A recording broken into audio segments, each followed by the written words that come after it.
Well, hello everyone, and glad to see you again. Yes, it's Yellow Lipstick Day. I told you I've been borrowing my daughter's lip kit, and I aim to try out all the odd colors, okay? So I know this might not be my best look, yeah, but I like it, but I know it looks a bit chalky, and everything. So if you find it distracting, kindly ignore it and just pay attention to what I have to say. This one is a little bit sensitive. I think most of my stories tend to be. It's an incident which cannot really be categorized as domestic violence, but if you have watched any of the Taken series, I think the one with Liam Neeson in it, where he promises somebody on the phone that he has a specific set of skills and he's going to use those skills to look for the person. And once he gets the person, he will, yeah, well, that kind of thing. Turns out that an American dad,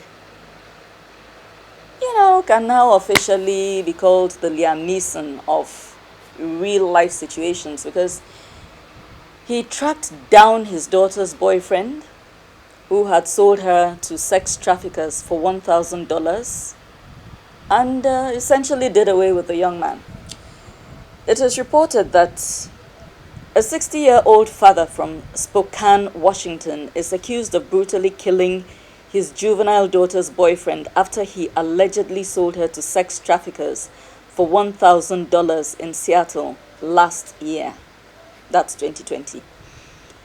John Eisenman Sr. and his fiancée rescued his daughter from the sex trafficking ring and were able to bring her home not long after she was taken, according to police. After Eisenman found out that his little girl had been reportedly sold into sex slavery in October of 2020, he claimed to have obtained information and tracked down her 19-year-old boyfriend a month later to a trailer park in Airway Heights to mete out justice.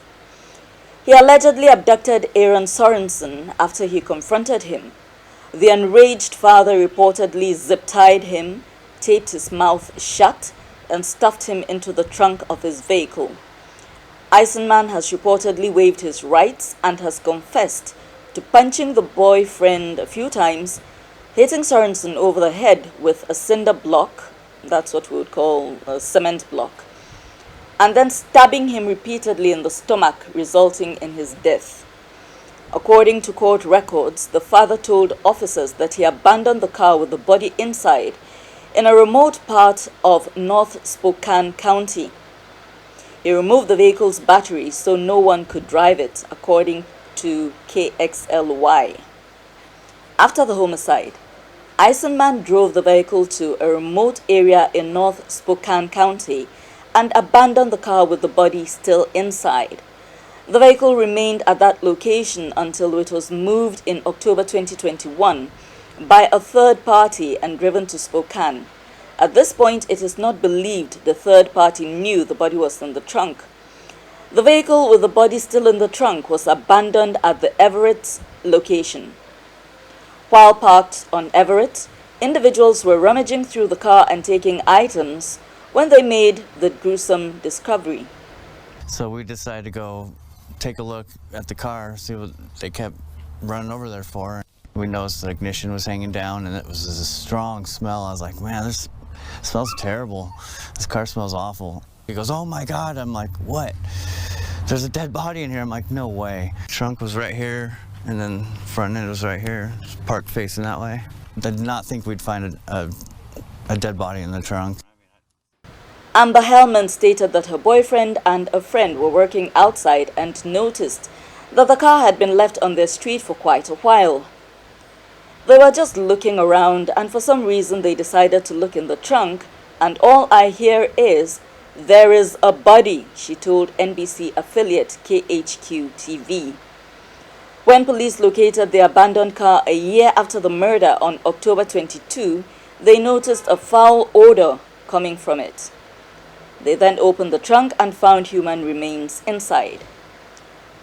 Following the gruesome discovery, Eisenman was taken into custody on October 29 without incident and then charged with first-degree murder. Eisenman did not have much to say in court on Monday. It was his first hearing, and he did not make a plea during the appearance. He has no recent or violent criminal history, according to police. His bond is set at $1 million. Many on social media enthusiastically support the father and don't think he should be charged with murder. As a parent who is not a lawyer, doesn't work with the justice system in any way, I don't think he should be charged with murder either. Maybe manslaughter, and the sentence for me would be, like maybe community service for like a year, maybe seize his driving license for another year, and then let him go. I think he did a service to the entire world by getting rid of that guy. I'm not the kind of person who would be able to take a life. I don't think so. But the truth is, until you find yourself walking in that person's shoes, you don't really know how you would react. But, from the outside looking in, I don't think I have the propensity for murder. I don't think I have it in me. I do applaud the father for doing everything he could to, protect the community. Because, you see, in my opinion, this thing he did has saved other girls. I'm sorry the parents had to lose a son, but they never had one to begin with. If at the age of 19, your son is so evil that he sees nothing wrong with selling a fellow human being to sex traffickers. And this is not some random homeless person that he abducted. No, this is somebody he called a friend, his girlfriend. And he was able to sell her to sex traffickers. For my part, like I said, I don't have it in me to kill anybody, but people are different. For my part, I would make sure that the justice system is involved. I'll make sure he's arrested. So I think this guy had enough proof. I think he confessed I think he probably confronted the fellow who probably confessed, and then in a fit of rage, he did what he did. For my part, I would make sure that the justice system is involved. I'd get the police to arrest him. I'd use every last penny I have at my disposal to make sure that justice is served, the guy gets locked up, hopefully the key gets thrown away, and that way no other person's child has to suffer at the hands of this evil person. I kind of feel bad because for somebody who managed to have a very clean reputation, he is not somebody who was ordinarily criminally inclined. I'm referring to the father now, Mr. Eisenman. He was not a criminal. He wasn't somebody who had ever fallen afoul of the law. So this shows you that this is somebody who was ordinarily a decent fellow who just lost his mind when he found out what somebody had done to his dear child. In Nigeria, what probably would have happened is, had the parents of the offending fellow gotten to find out that this is what happened, they'd probably have approached the girl's father and begged him and reminded him that he's a Christian and God said we should forgive, or he's a Muslim and Allah says this and that should happen, and all of this. And emotional blackmail. This person would probably have been subjected to enough emotional blackmail, and remember that to err is human, to forgive is divine, and all of this, and he probably would have backtracked. You see, for me, I don't subscribe to that thing. Because if you're coming at me with biblical quotes and Christian whatever, I subscribe to the Christian faith. I'm not yet where I would love to be spiritually. I'm still struggling, But I still know that just as the Bible tells us to forgive 70 times, 7 times, the same Bible also tells us that if we spare the rod, we'll spoil the child. The rod in this instance does not necessarily mean a stick. It is simply an exhortation to parents that you must discipline your child in however way you deem fit. Certainly, I believe that the whatever discipline is being meted out should match whatever wrongdoing. That is, I don't expect you to go above and beyond. Uh, you don't beat a child black and blue for breaking a plate or things like that, but you should be able to discipline your child so that the child grows up knowing the mores of the society in which that person lives. So, for my part, it would not be so much something about vengeance or revenge or any of those things. No. For my part, like I said, let justice take its course, which also brings to mind this very nasty, very gory story that happened right here in Abuja. These were students of the University of Abuja. They came into town, went to a certain hotel. They just wanted to hang out and have a good time. And the one amongst them who, students are always broke.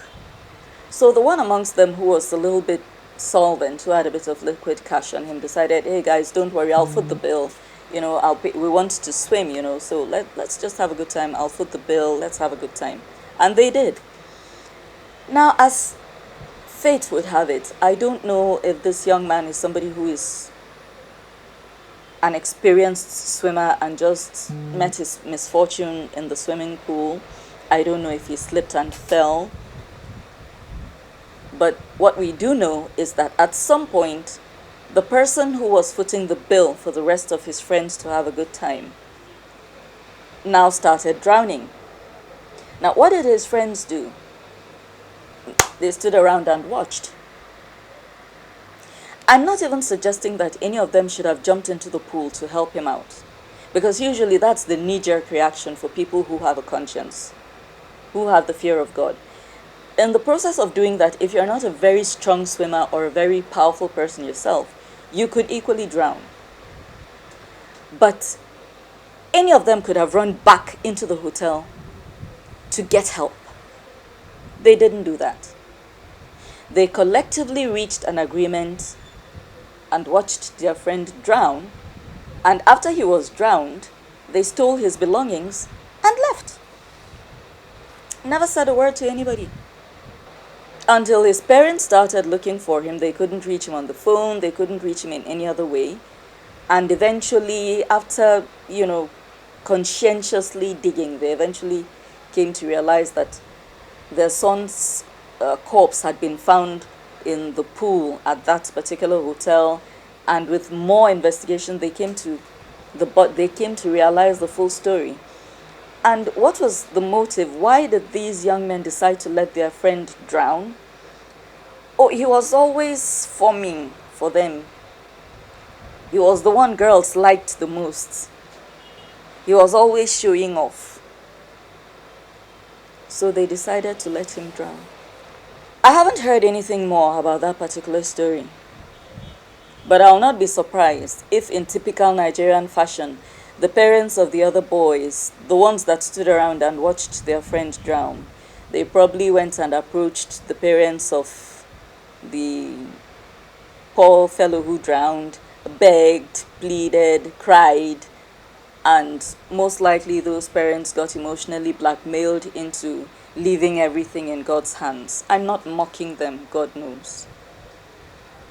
What I am saying is, for me as a person, if a parent finds themselves in that situation and they decide to let the law take its course, or they bring the full brunt of the law to bear on this, I feel that they would be doing the rest of society a great service.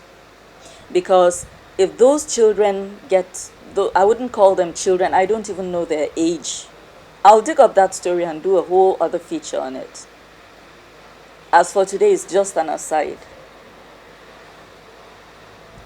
For my part, I would have preferred a situation where those youngsters are put away. That way, maybe they'll be reformed when they come out. But definitely, they'll not have the opportunity to harm any other person's child. Even if they're gone for just 10 years or 15 years, within that period of time at least, we know that society is safe from them. Somebody will say, you are saying things like this because it's not your child. With the help of the living God, I don't think I have any child that has that level of evil growing inside them. I don't think so. And then another thing, my kids are all grown. I've not witnessed such tendencies in any of them. I'm not bragging. These things happen by the grace of God. And in all honesty, some parents who find themselves with really bad kids, yes, I agree that there are people who are born evil, but we cannot overlook the fact that there are some parents who just jettison their responsibility. They don't raise their children. They don't give their children any sense of right or wrong. They don't discipline them. They give their children the impression that anything goes. Their child can do anything and get away with it. And that child grows up with a level of entitlement that is baffling. And then at the end of the day, that child is inflicted on the rest of the world. So for my part, I would say that I really hope that this man, at the moment he's charged with murder, I hope at some point, depending on how the American justice system works, I hope that at some point the thing is commuted to manslaughter. I hope he gets a very good lawyer. I hope he does not get the kind of sentence that puts him away for a long time, if at all. And I hope that he gets reunited with his family. Enough said.